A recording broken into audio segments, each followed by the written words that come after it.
Okay, so the next thing we're going to work on is finding the area of a shaded region.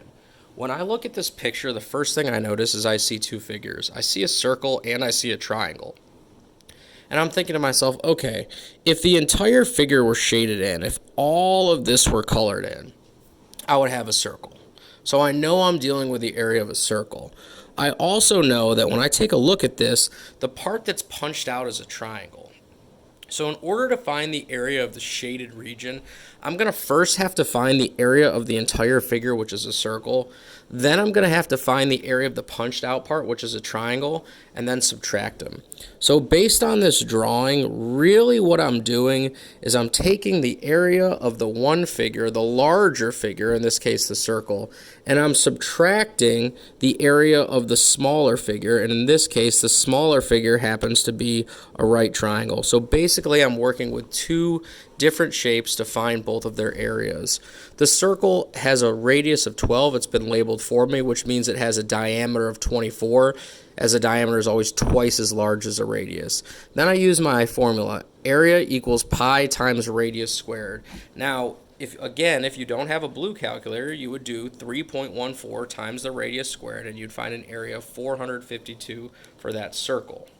That represents the area of the entire figure. If the entire thing were colored in, it would have an area of 452. Next, we need to find the area of that triangle. And the triangle also gives us all the information we need from the original drawing. The triangle has a base and height already labeled. So to find the area of that triangle, we'll do 1/2 times base times height, which is 1/2 times 12, which is 72. So if the larger circle has an area of 452 and the piece that's been punched out or missing is 72, 452 minus 72 means the shaded region has an area of 380 square inches. This next problem is really similar. It says in the figure below, the radius of the circle is 5 units and the diameter of the circle is 10 units. Calculate the area of the shaded region. So pause the tape and see if you can work this out now.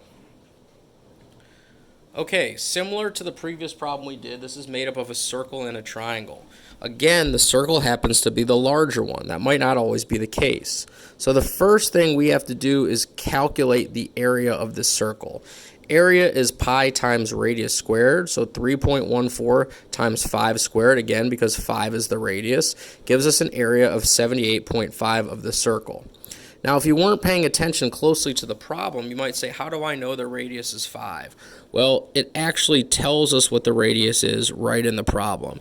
And it even doubles up the information by telling us the diameter is 10. So this information right here is already given to us, which is very helpful because when you think about the drawing, that means this length across the circle is 10, and this right here, the radius is 5. That's important because that's going to give us all the information that we need in order to find the area of that missing piece, which is the triangle.